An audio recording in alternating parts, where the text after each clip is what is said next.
네, 안녕하십니까. 이 시간 한방정보로 여러분과 함께 만나는 시간 갖도록 하겠습니다. 뉴저지 경희한의원의 송호정 원장 자리에 모셨는데요. 인사 나누면서 유익한 나눔의 시간 갖겠습니다. 안녕하십니까. 네, 안녕하세요. 우리가 이제 매일 계속해서 음식을 섭취를 하잖아요. 그렇죠. 뭐 가장 우리가 사는 데 있어서 중요한 부분이에요. 안 먹으면은 네. 힘드니까. 근데 음식도 우리가 잘 먹어야 되는데 먹고 나서 소화가 잘 돼야지 또 그게 좋은 거 아니겠어요? 근데 그럼요.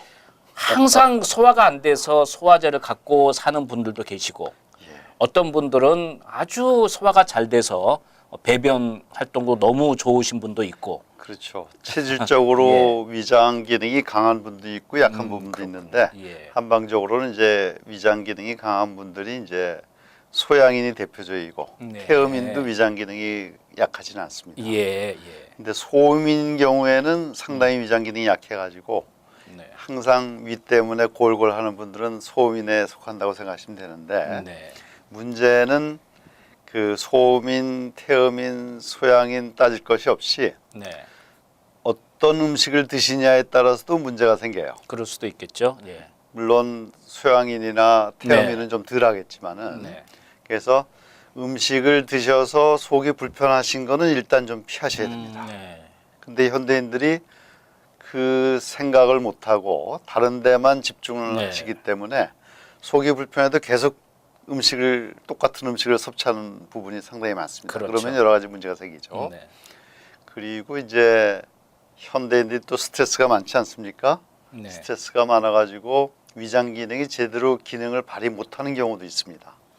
근데 그런 경우에는 감정 조절을 하고 그 호흡이나 명상으로 좀 마음을 이완시키면은 네. 오히려 소화가 더 잘 되는 경우도 있고. 예. 근데 이 기능성 위장 장애는 위나 십이장의 궤양성이라든지 여러 가지 문제가 없이 기능적으로만 소화가 잘 안 되는 겁니다. 그러면은 평상시에 괜찮다가도 어떤 상황에서는 또 이 그렇죠. 소화 장애가 될 수 있다. 위장이 약한 분들 중에 이제 네. 그 간혹 보는 게 그 기분만 좀 안 좋으면 위에서 꼭 탈이 나요. 네. 기분 괜찮으면 그냥 넘어갈 것도 이게 이제 위와 우리 두뇌가 밀접하게 관계가 있다는 건 벌써 양방에서도 네. 오랜 역사를 가지고 있습니다. 그래서 예. 근데 그 위하고 두뇌는 즉시 반응을 해요. 네. 그러니까 기분이 좀 나쁘다 그러면 벌써 위장이 약한 분들은 위에 반응이 옵니다. 그러겠죠. 그래서 예. 소화 잘 되는 음식으로 고루고루 섭취를 하시는데 문제는 또 현대인들이 규칙적으로 음식을 섭취하지 않습니다. 그렇죠. 예. 그리고 규칙적으로 음식을 섭취하려면은 하루에 2끼 내지 3끼. 네. 또 스트레스가 많다 보니까는 몸에 호르모닉 언밸런스가 생겨가지고 배고프지 않은데도 네. 뭘 음식을 자꾸 먹으려고 그래요. 음식을 먹으면 약간 그 호르모닉 언밸런스가 보상이 되니까. 네. 그리고 이제 또 하나는 시간이 없죠. 시간이 없어서 빨리 음식을 먹고. 먹습니다. 예. 네. 그런데 빨리 음식 먹는 분들이 소화 장애가 많이 생겨요. 네. 물론 위장이 좀 강한 사람은 좀 덜하겠지만은 이 위장이 약한 분들은 조금만 빨리 먹어도 소화가 안 되고 네. 또 빨리 드시기 때문에 잘 씹지를 않죠. 근데 씹는 게 상당히 중요합니다. 그렇죠. 그 오래 씹어서 그 이 저절로 삼키지 않고 저절로 음식이 넘어가게끔 음식 먹으면은 소화에 가장 좋습니다. 췌장에도 부담이 안 가고. 네. 그리고 또 한 가지는 이제 마지막으로 꼭 말씀드릴 게 물 마시는 거. 물과 같이 마시는 경향이 많죠. 그렇죠. 예. 음식을 드시면서 물을 같이 함께 많이 마시게 되면은 소화 능력이 떨어집니다. 그러겠죠. 왜냐하면은 네. 위산의 농도가 희석이 되기 때문에 네. 소화 기능이 떨어지죠. 네. 그래서 물 마시는 거는 충분히 물을 마셔야 되는데 네. 현대인들이 또 물 마시는 것도 부족해요. 예. 소변 색깔이 허해질 정도, almost 클리어할 정도로 예. 물을 공복에 많이 마셔야 됩니다. 네. 공복이라 하면은 식전 30분, 네. 그다음에 식후 2시간입니다. 음식이 완전히 위에서 비어진 상태. 근데 우리가 보통 한국 음식 끝나고 나면 바로 입가심도 하면서 그렇죠. 물을 입가심을 드시는데, 하는데 예. 오래 씹어서 삼키시면은 사실 물이 필요 없습니다. 네. 근데 급하게 드시고 씹지 않고 드시려니까는 안 넘어가고 네. 물 마시는 게 좀 필요한데요.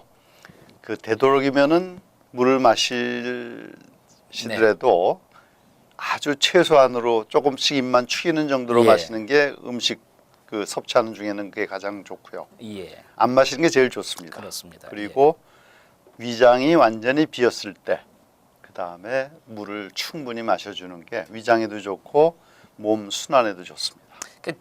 아침에 일어나자마자 물 한 잔은 그 보약이라고 그렇죠. 이야기하는데요. 그렇죠. 사실 그 물맛이 되게 없거든요.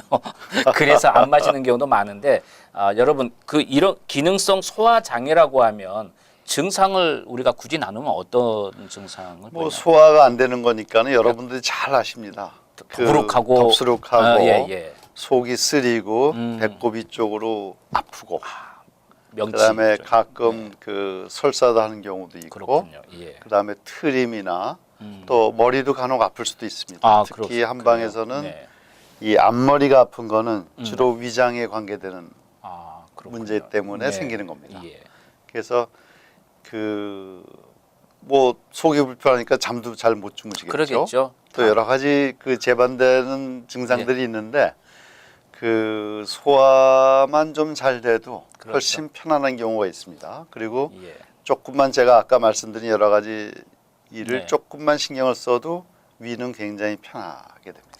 이 소화 불량은 사실 상당히 그 막 굉장히 아픈 것도 아닌데도 기분이 나쁜 그런 느낌이에요. 그렇죠. 뭔가 기분이 나쁘고 그렇죠. 일도 잘 안 되는 것 같고 그래서 소화 불량은 꼭 고쳐야 되는데 이게 조금 이 기능성 소화 장애를 잘 걸리는 그런 체질이 있다고 말씀하셨기 때문에 어때 한방적으로 어떤 식으로 우리가 좀 조절할 수가 이거는 있나요? 이제 네. 한방 치료는 그 네. 소화 장애를 치료하는 방법은 상당히 많이 발달돼 있습니다. 그렇군요. 양방에서는 소화제나 제산제 그렇죠. 정도인데 네. 한방에는 침 치료도 있고 네. 그다음에 이제 여러 가지 한약이 그 체기가 있을 때 먹는 거, 체기가 네. 있을 때 침 맞는 거, 네. 그다음에 이제 감정 조절이라든지 호흡 조절 통해 가지고 본인이 직접 할 수도 있습니다. 네. 그리고 또 하나는 이제 음식 조절이죠. 그렇죠. 음식 예. 조절은 저희 의사들이 해드릴 수가 없습니다. 본인이 해야죠. 그렇죠. 그래서 아까 예. 말씀드린 거를 꼭 참조를 하시고 네. 그 호흡만 잘해도 소화가 어느 정도 많이 좋아지는 경우도 많이 네. 있습니다. 예. 호흡만 천천히 호흡을 심호흡을 하시면은 이 담즙 분비가 좀 쉽게 돼요. 그렇군요. 긴장을 할 때보다도. 네. 그러니까는 소화가 훨씬 편하게 되는 거죠.